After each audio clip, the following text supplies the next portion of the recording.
Thank you very much. I'd like to thank the OU, the RCA, the Igor Arbon and Rabbi Tenenbaum for having us here in the shul and for the support of all of these great national organizations.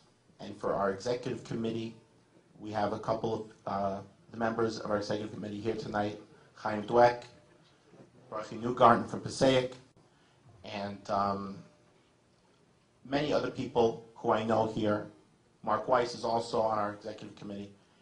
And I would also like to thank Mr. Mark Appel, because without him, tonight would not have happened.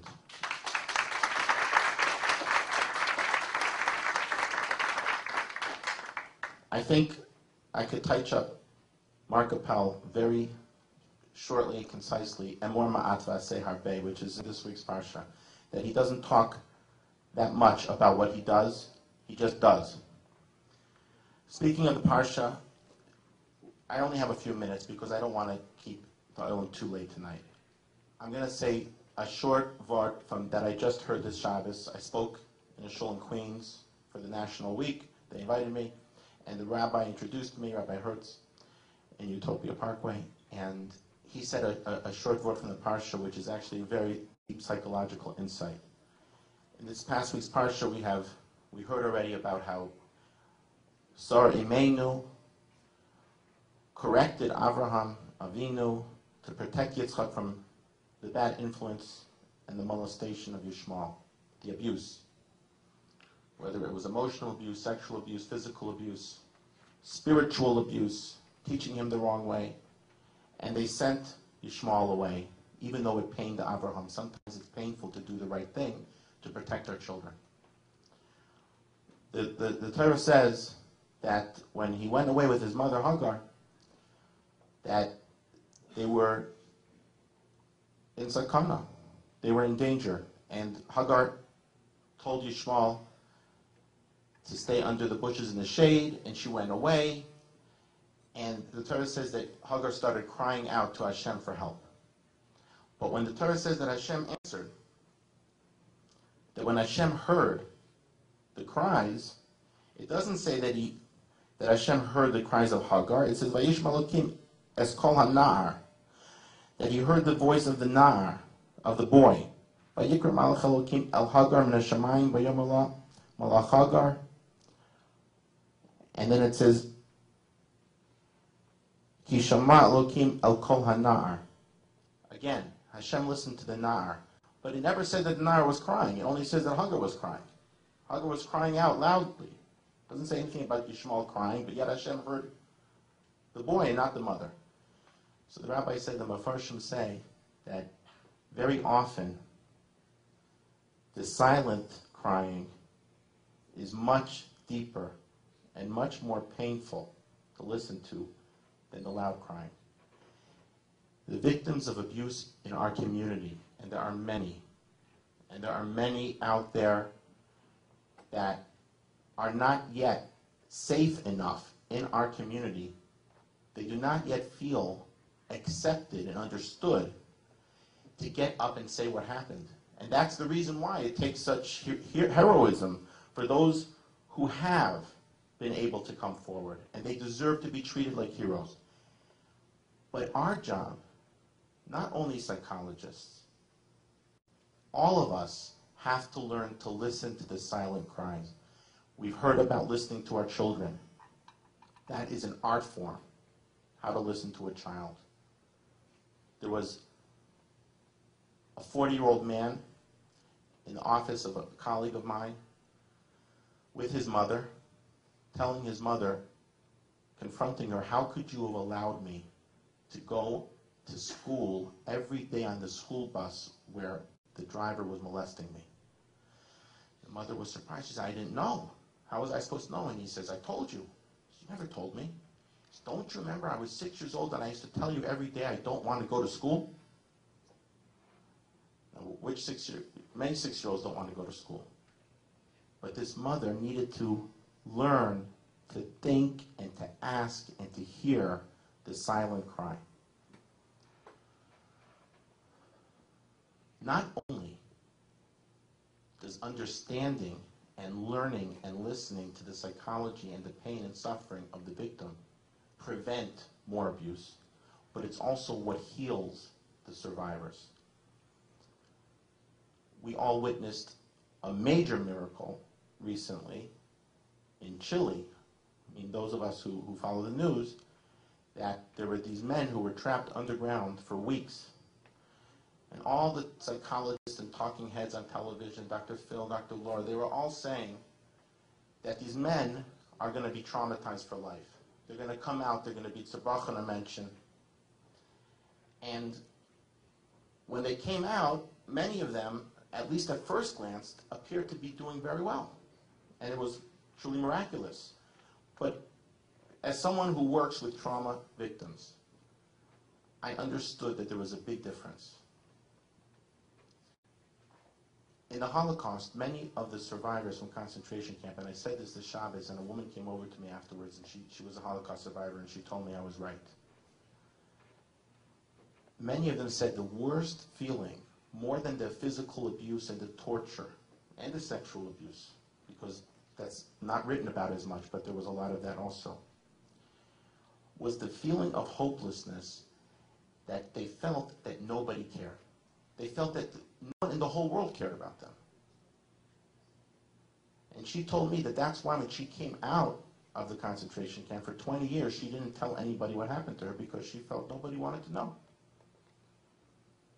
These men who were trapped underground, they were fortunate enough to know that people were coming to save them. If a child knows, and if somebody who has gone through trauma knows that they're safe now, and they're cared about now, and that people are advocating for them now, it makes all the difference in the world. One patient of mine actually at one point tried to kill himself because he felt that nobody was listening to him, and that maybe by doing such a drastic act, people would then read his suicide note and believe what happened to him. And he said that what kills him psychologically is the fact that he knows that most people in our community are very caring and big bali chesed. And that if he was mugged on the street and beaten up, everybody would come running. And everyone would want to catch the guy. And everybody would want to stick up for him. But because he was raped by his Rebbe, he had to suffer in silence for years and years, and nobody was there for him. And then when he started finally talking about it, nobody wanted to hear about it. And as we've heard the story over and over again, the Rebbe is still teaching. He was fired from one school, he went to another school, and this man says, every time he gets a new job, I feel like I'm being raped again. We have to listen, we have to hear, and it's very painful. And I give every person here credit tonight. You know, one person came to shul yesterday and told me, he came up to me after and said, I didn't want to come and listen to you. I didn't want to hear it. It doesn't involve me, my kids were not molested. Why don't you say a name of the person who did it? In that case, the name was Rabbi Templer. And I think he's local in Brooklyn. Lipa Templer. I'm not sure at this point. The point is that we have to listen, we have to be aware, because by being aware, not only is it preventive, but it also helps the survivors to heal. It helps people feel safe. You can't, you know, there was a couple of suicides that made it into the newspapers. One not so long ago of somebody that it turned out he had been molested. And 2 days after his wedding, he committed suicide.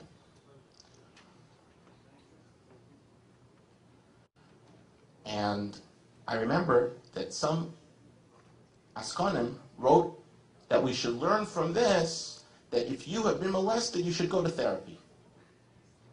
That's a great idea, because therapy can be very helpful, to have a safe place to talk about. But it's not enough, because imagine doing therapy with a Holocaust concentration camp victim while they're still in the concentration camp being tortured. For a survivor in our community to walk around and to know that it's still happening, That this molester, all the therapy in the world will not be enough to make the person feel better. There needs to be a feeling that something at least is happening to make the person safe. And as Zwiglak gave a great example, that it doesn't even always have to be. You know, sometimes people were afraid of getting involved because they said, what can I do? I can't solve the problem. I can't protect this person. Someone just spoke to me last night about their nephews. And they said, I feel so helpless because I can't protect them because my brother doesn't want to rock the boat and go to the police. And I said, but you're protecting them just by listening to them and by showing that you're going to try to convince your brother. That feeling of someone standing up for you, psychologically, it makes the victim feel, trauma makes a person feel isolated and alone. It breaks off all attachments. Joel spoke about the concept of reality. You feel like you're living in a different reality than other people. A completely different reality, so you don't feel connected.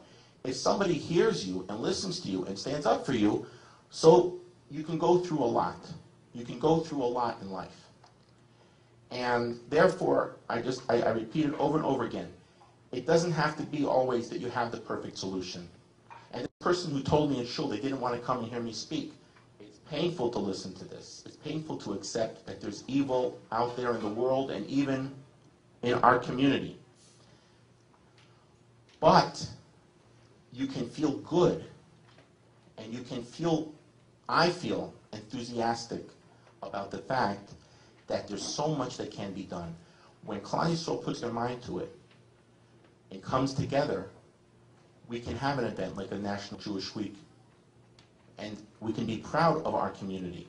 We can get things done. It's not, the world will never be perfect. But like, other speakers have said, we're at a 1.5. Let's move it up a few notches. This event hopefully will lead to everybody coming out and thinking about the problem, talking to other people, and already it becomes less shameful and less difficult for someone to come out and say that they're a survivor. So thank you again.